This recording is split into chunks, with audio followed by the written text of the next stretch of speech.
Hey guys, my name is Mike. I am a yacht captain and broker, and I am here on our 60-foot Hatteras. This isn't a listing. This is the boat I run every day, or take care of every day.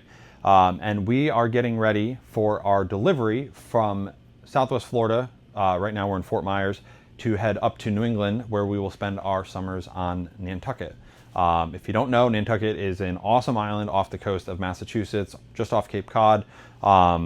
We spend pretty much all of July and August there before eventually making our way back down here. So I'm going to go through a few things that I do to get this boat ready to head up there, and then I'm going to do videos on the delivery and do some both yachting and brokerage content along the way up there. So I'm excited to start this channel and hopefully answer some questions anyone has about yachting, yacht sales. All right guys, so the next part of the video is down here in my engine room.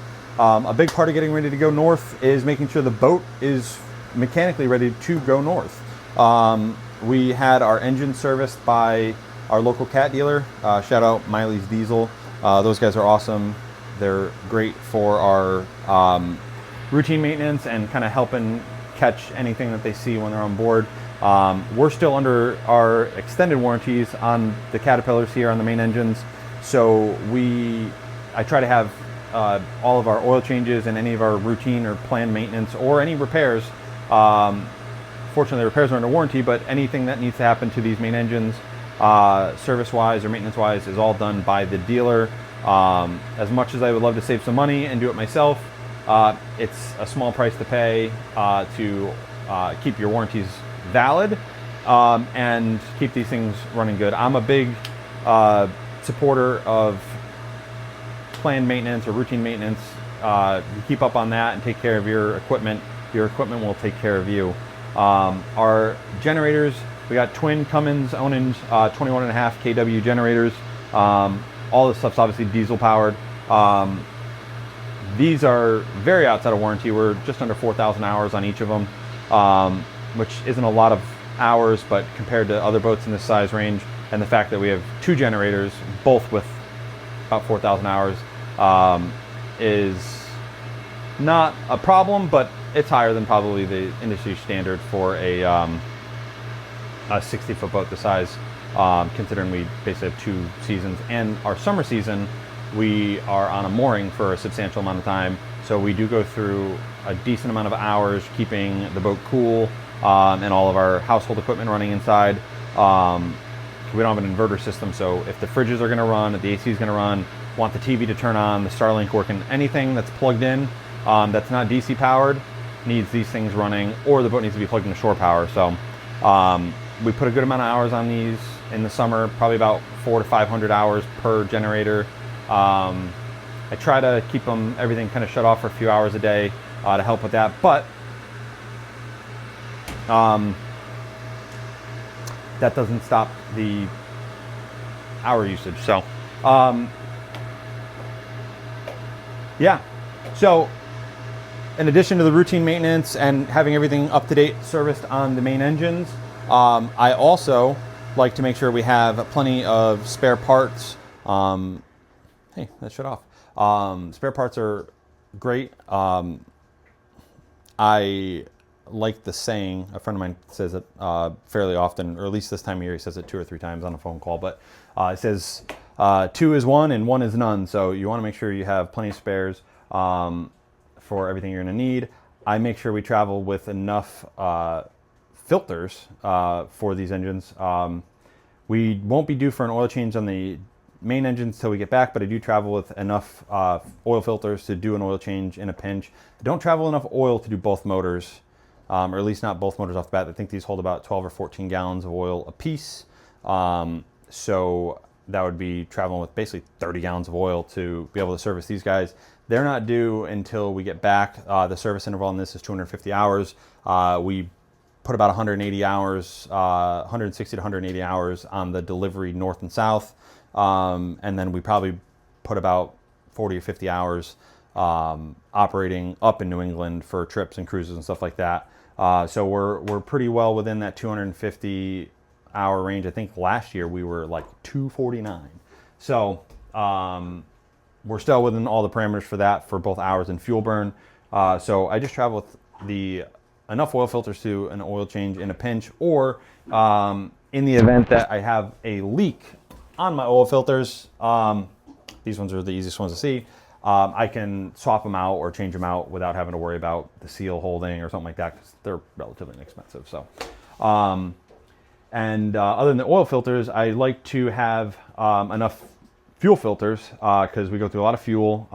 So since we're burning a lot of fuel, we're filtering a lot of fuel.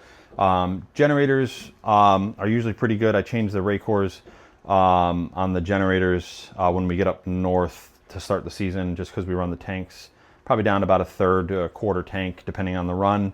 So we're getting lower in the tank. You might be getting some dirtier fuel. So I'll do the generators when we get up there, but they're usually good for their full 200 hours. Sorry for the bad transition, guys, but we're going to kind of do a quick walkthrough of my engine room here. So going forward, the first thing we're going to see are my Raycors. These Raycor filters are the first fuel filters in line between the fuel tanks and the main engines.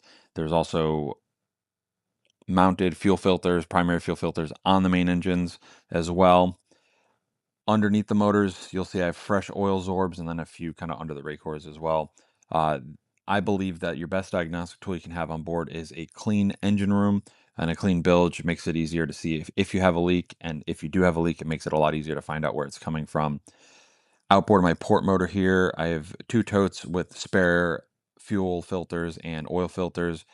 We put about 800 hours on my generators throughout the summers, not each, but split between the two. So we go through about 5 or 6 oil changes on those. So I'd like to have plenty of spare filters for that. And then I change out the fuel filters as needed on the main engine. So carrying spare filters and Raycors for the mains as well. Um, in these totes up here, I have air filters for the main engines, spare water pump impellers for the mains and the generators, and just a few random spare parts for the main engines and generators that I've acquired over the last few seasons, as well as spare filters for my water maker. Outboard of my starboard motor here, I have this system called an Electro C. That is a active cleaning system for the raw water side of my air conditioning in the boat. Obviously, the ACs are cooled by the seawater, and you get a lot of growth, barnacles and stuff that grow from the seawater in those lines. So that actually separates the sodium from the chlorine in the salt in the water to kind of actively treat it rather than having to acid wash that system. They're awesome systems. I highly recommend them. Uh, Back here, I have some spare plumbing parts as well as electrical fittings. This is just a few of the gallons of oil that I travel with and coolant. The blue top is the coolant for my generators, and the yellow tops are the ELC cat coolant for the main engines.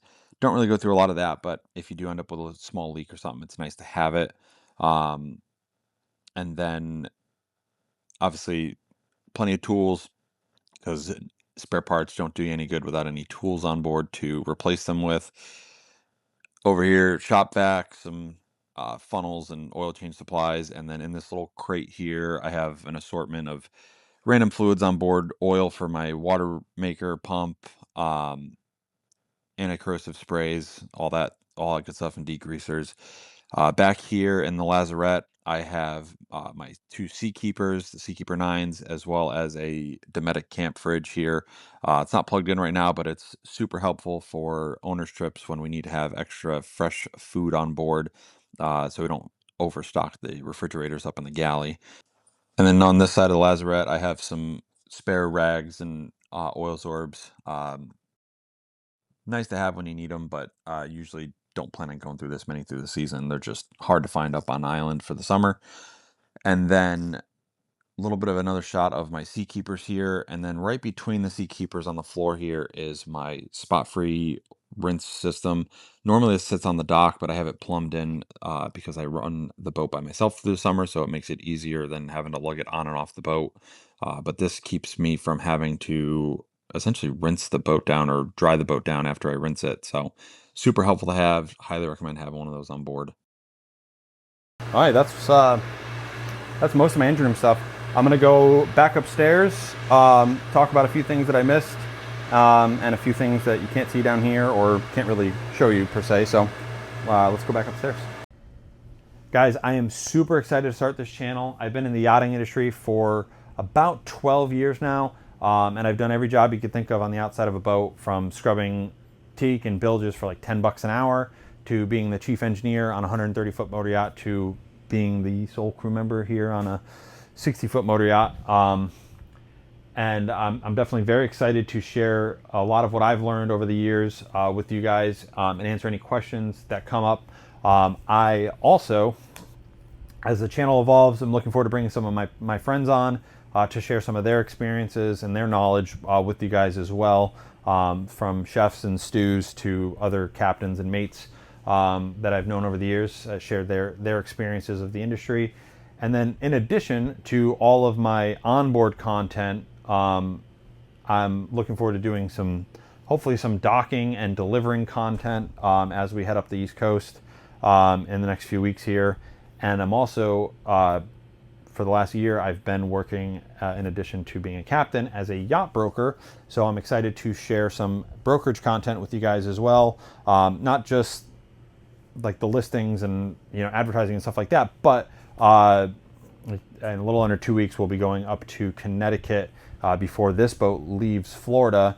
We'll be going up to Connecticut to shoot a listing that I have up there. So I'm super excited to kind of do a day in the life of a yacht broker and a day in the life of a yacht captain, and share a lot of these adventures with you guys. So looking forward to it. Feel free to post any questions you have in the comments, and I will happy to answer them or turn that into another video. So until then, we'll have fun spending other people's money.